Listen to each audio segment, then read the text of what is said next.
Assalamualaikum warahmatullahi wabarakatuh. Salam sejahtera.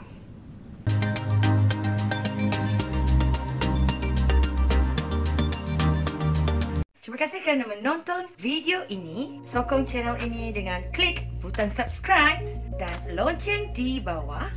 Dan jangan lupa like, comment and share. Video kali ini adalah ringkasan Pelan Pemulihan yang diumumkan oleh Perdana Menteri Malaysia pada beberapa hari lepas. Dan untuk video kali ini, saya akan membuat ringkasan berkaitan dengan sokongan dan bantuan keusahawanan. Agenda pemulihan ini adalah termasuk dengan pakej pelindungan rakyat dan pemulihan ekonomi. Terdapat 3 agenda yang akan diteruskan, iaitu meneruskan agenda prihatin rakyat, menyokong perniagaan dan meningkatkan vaksinasi.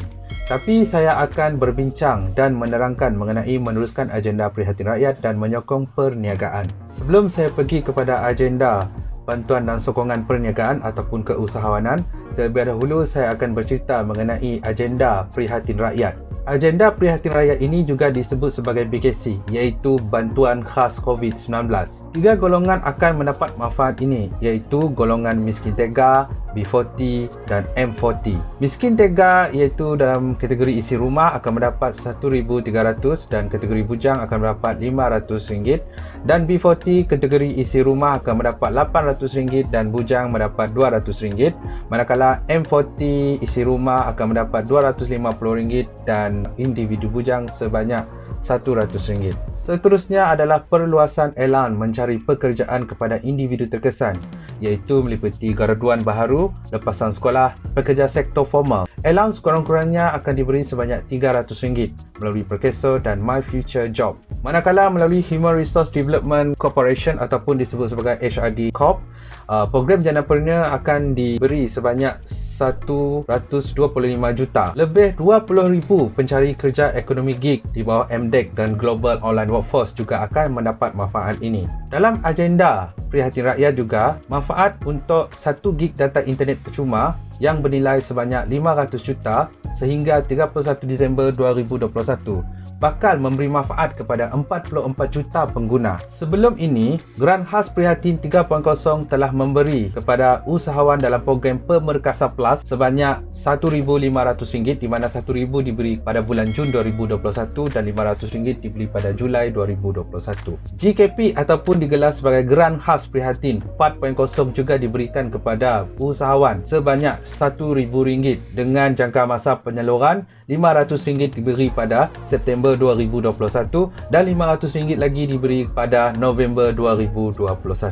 Dalam pengumuman tersebut juga diumumkan bahawa program subsidi upah 4.0 diteruskan sehingga 500 pekerja ringgit Malaysia 600 setiap pekerja untuk 4 bulan. Semua sektor dalam fasa 2 PPN 2 bulan seterusnya, khusus bagi sektor yang dikategorikan dalam senarai negatif dalam fasa 3.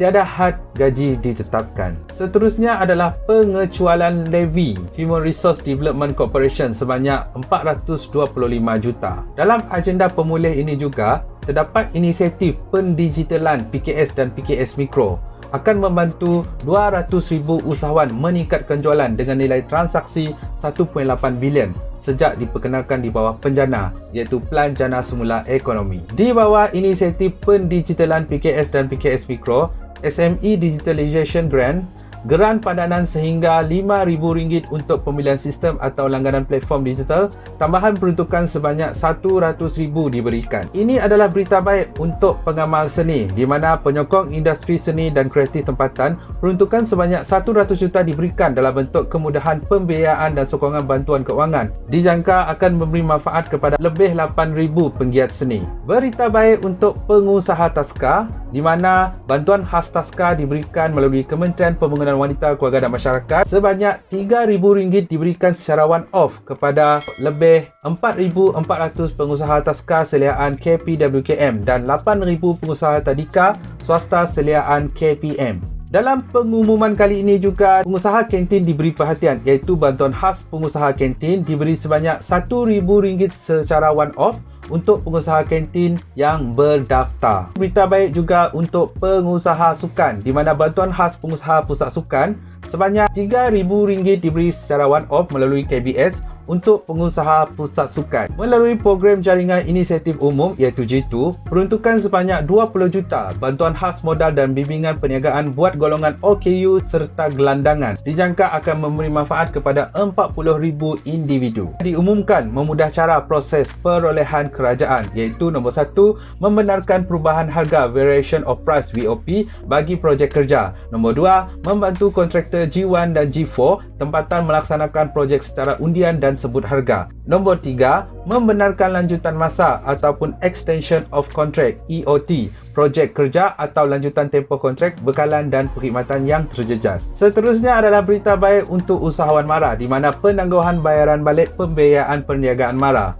Penangguhan bayaran balik pinjaman selama 3 bulan atau penjadualan semula bayaran balik pembiayaan sehingga 36 bulan dijangka akan memberi manfaat kepada lebih 9,000 usahawan. Dalam agenda pemulih ini juga lanjutan pemberian diskaun sewaan premis perniagaan MARA, lanjutan pemberian diskaun sebanyak 30% sehingga Disember 2021 dijangka akan memberi manfaat kepada 5,700 penyewa. Seperti yang diumumkan dalam pemerkasaan PLUS sebelum ini, dalam program pemulih ini, potongan cukai khas premis perniagaan MARA juga diberikan untuk pemilik bangunan dan ruang perniagaan, iaitu mengurangkan sewa sekurang-kurangnya 30%. Dalam program pemulih ini juga, dana disalurkan melalui Bank Negara Malaysia ataupun Central Bank of Malaysia, dana khas untuk PKS dan usahawan mikro, tambahan peruntukan sebanyak 2 bilion ringgit. Kepada usahawan di luar sana yang ingin membuat pinjaman, terdapat pelan pemulih di mana tambahan dana pembiayaan mikrokredit usahawan mikro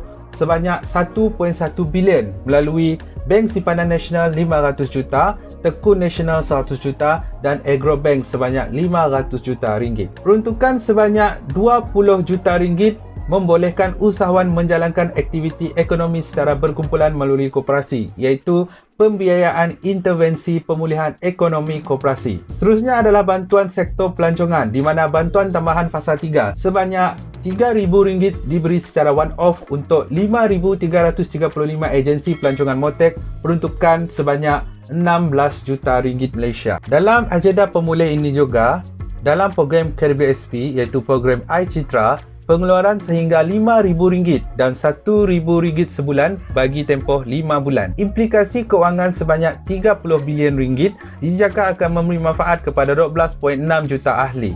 Dan akhir sekali adalah moratorium selama 6 bulan kemudahan untuk B40, M40, T20 dan usahawan mikro dengan tanpa syarat. Semoga video ini memberi manfaat kepada anda semua. Jangan lupa like, komen dan share. Dan yang penting untuk mengikuti video-video yang akan datang dengan siri-siri yang seterusnya, sila subscribe dan tekan loceng di bawah.